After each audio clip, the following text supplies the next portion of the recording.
फितरतुल्लाहिल्लती फितरतन्नास अलैहा।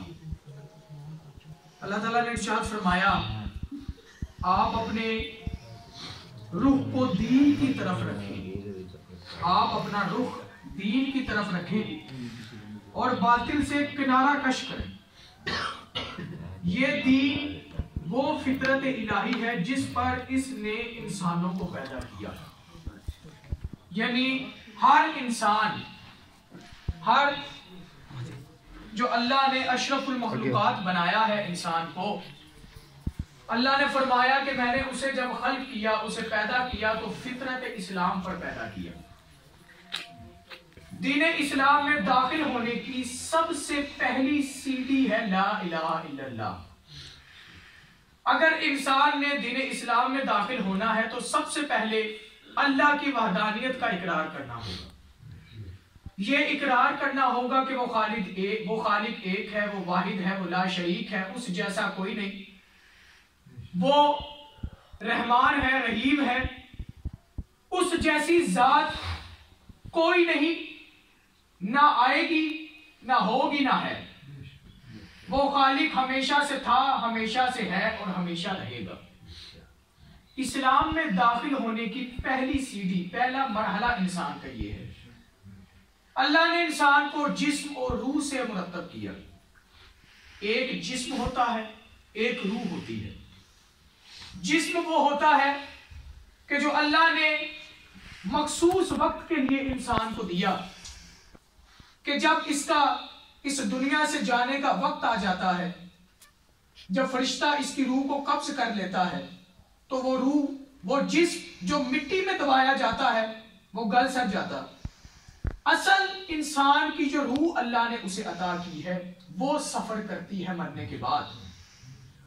उसने आलम बरज़ख की तरफ जाना होता है, उसने अगली मंजिलों को देखना होता है और वो मंजिलें वो उस सूरत में देखती है कि दुनिया में उसने कौन से अमाल, कौन सी नेकियां और कौन से गुनाह किए हैं। वो मुजस्सम शक्ल की सूरत में उसके सामने आती है, वो रूह सफर करती है। पहली सीढ़ी इस्लाम की ला इलाहा इल्लल्लाह। जिसने इस्लाम में दाखिल होना है वो अल्लाह की वहदानियत का इकरार करे। आज के दौर में भी आप देखें कुछ ऐसे लोग हैं जहालत में डूबे हुए कि वो पत्थरों को अपना खुदा मानते हैं। वो पत्थर जो किसी को फायदा नहीं देते। जितने भी अल्लाह ताला ने, उस खुदा ने नबियों को भेजा, 1,24,000 पैगंबर नबी इस कायनात में उतारे कि जाओ जाकर तबलीग करो, बताओ कि वो खालिक एक है, वो मालिक एक है, उसने इस कायनात को बनाया। सबने आकर बताया, जो पत्थरों को पूजते थे, जो बुतों की प्रस्तिश करते थे, बताया नबियों ने आकर जिसको तुम पूजते हो ये खुदा नहीं, इसने पैदा नहीं किया, ये अपने आप को नहीं संभाल सकते तो ये तुम्हें क्या संभालेंगे। ये खुद अपने सहारे पर खड़े नहीं हो सकते, ये तुम्हें क्या सहारा देंगे। सारे नबियों ने ये बताया कि वो खालिक एक, वो मालिक एक, वो रहमान एक, इस कायनात को बनाने वाला ये पत्थर नहीं, इस कायनात को बनाने वाला वो खुदा है, इस कायनात को बनाने वाला वो खुदा है, उस खुदा की इबादत करो। सारे नबियों ने ये बताया। अल्लाह ने कहा कि मैं छुपा हुआ खजाना था, मैंने चाहा पहचाना जाऊं। मैंने अपने हादियों को, अपनी हस्तियों को इस कायनात में उतारा कि जाओ जाकर दुनिया वालों को बताओ कि वो खालिक, वो मालिक जिसने इस कायनात को बनाया है वही इबादत के लायक है। अल्लाह ताला ने कहा मैंने इंसानों को और जिनों को पैदा किया मगर सिर्फ अपनी इबादत के लिए, अपनी इबादत के लिए मैंने पैदा किया।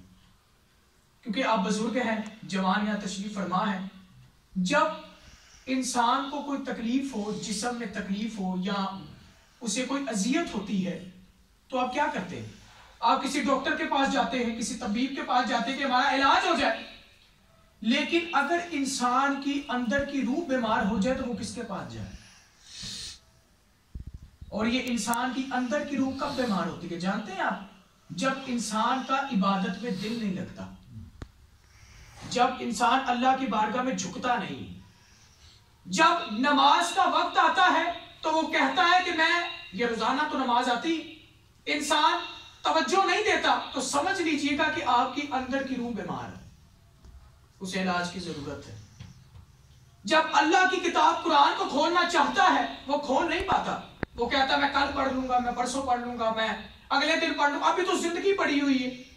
मरने के करीब जब आऊंगा तब मैं अल्लाह की इबादत करूंगा, तब मैं कुरान पढ़ूंगा। तो समझ लीजिए ऐसे इंसान के अंदर इसकी रूह बीमार है। जब इंसान के अंदर की रूह बीमार हो जाए तो सिर्फ अल्लाह के अलावा कोई ऐसी हस्ती नहीं है कि जो उसका इलाज कर सकती। आप अल्लाह के घर तशरीफ लाओ, तन्हाई में बैठो और सोचो कि मेरी रूह बीमार क्यों है, मेरा इबादत में दिल क्यों नहीं लगता, कुरान की आयत पढ़ने का मेरा दिल क्यों नहीं लगता, अल्लाह की तस्बीह करने का मेरा दिल क्यों नहीं लगता। जब इंसान तन्हाई में बैठ के अपने ऊपर गौर व फिक्र करेगा तो उसके अंदर रूहानियत जगेगी, फिर उसका इबादत में दिल करेगा।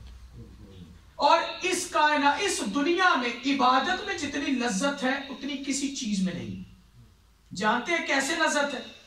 अगर इबादत में लज्जत ना होती तो इमाम हुसैन 10 मुहर्रम को तीरों के दरमियान खुदा को सजदा ना करता।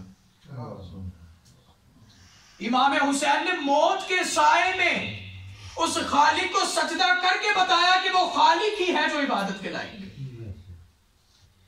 इमाम हुसैन ने सजदा किया। कयामत तक आने वाली सदियां, आने वाली नस्लें इमाम हुसैन का वो सजदा भूल सकते हैं जो अल्लाह के लिए इमाम हुसैन ने बजा लाया, जो अल्लाह के लिए सजदा किया, उस रहमान के लिए सजदा किया। और कयामत तक की आने वाली नस्लों को इमाम हुसैन ने, अली के लाल ने, ये बता दिया कि खुदा की इबादत में सबसे ज्यादा लज्जत। अगर खुदा की बारगाह में तुम सच्चे दिल से झुक जाओगे तो तुम दुनिया और आखिरत में फलाह पा जाओगे, तुम्हें इबादत में लज्जत आएगी। जब तुम्हें इबादत में लज्जत आएगी तो समझ लो कि तुम्हारा अंदर का वजूद पाक हो गया, तुम्हारी रूह पाक हो गई, तुम्हारा वजूद पाक हो गया। इतनी लज्जत है इबादत में। इसलिए हमें कोशिश करनी चाहिए कि ज्यादा से ज्यादा अल्लाह की कुरान की आयत की तिलावत करें, नमाज पढ़ें, नवाफिल पढ़ें।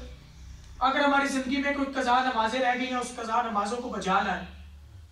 ये छोटे छोटे अमल होते हैं जो अल्लाह की बारगाह में कबूलियत के होते हैं।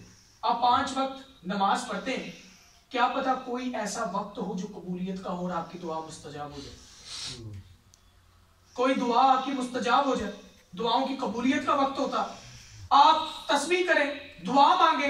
ये कैसे हो सकता है कि उस मालिक की बारगाह में इंसान जाए, अपने हाथों को बुलंद करके दुआ मांगे और अल्लाह उसे रद्द कर दे? ऐसा हो ही नहीं सकता। जब अल्लाह ने इतनी नेमतें, इतनी रहमतें हमारे ऊपर नाजिल की हैं तो हमें चाहिए कि अल्लाह की सच्चे दिल से इबादत करें। और यही हमें आइमा अतहार, आइमा मासूमीन ने हमें यही दर्स दिया किस तरह ला इलाहा इल्लल्लाह पर ईमान रखते हुए दीन इस्लाम पर चलना। और मैं हर जगह पर यही कहता हूं कि ला इलाहा इल्लल्लाह इस्लाम की पहली सीढ़ी है और इस ला इलाहा इल्लल्लाह को बचाने के लिए आइमा मासूमीन ने अपनी कुर्बानियां दी। अगर आइमा मासूमीन ना होते, ये ला इलाहा इल्लल्लाह की आवाज जो अजानों की आपको सुनाई देती है, ये आज ना होती। जब अल्लाह ने हदीसे किसा में अपनी इज्जत की, अपनी जलालत की, व इज्जती व जलाली कसम खा के बताया कि मैंने इन्हीं के सदके में कायनात को बनाया, तो इतनी बड़ी कुर्बानियां उन्होंने ला इलाहा इल्लल्लाह के लिए अहले बैत ने दी हैं, तो हम उनकी कुर्बानियों को कैसे हो सकता है कि जाया होने दें? उन्होंने हम सब के लिए, क़यामत तक की आने वाली नस्लों के लिए इस ला इलाहा इल्लल्लाह को बचाया है।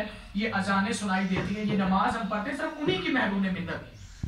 जब इतनी बड़ी कुर्बानी उन्होंने दी है तो हमें चाहिए कि सच्चे दिल से अल्लाह की इबादत को करें, कुरान की तिलावत करें, इसके नक्शे कदम पर चले, अहले बैत के नक्शे कदम पर चले। जब इंसान कुरान, अहले बैत, ला इलाहा इल्लल्लाह मोहम्मद रसूलुल्लाह मुकम्मल इस्लाम पर ईमान रखते हुए उनके नक्शे कदम पर चलता है तो वो दुनिया और आखिरत में कामयाब हो जाता है। दुआ है अल्लाह ताला हमें सीरत अहले बैत पर चलने की तौफीक अता फरमाए।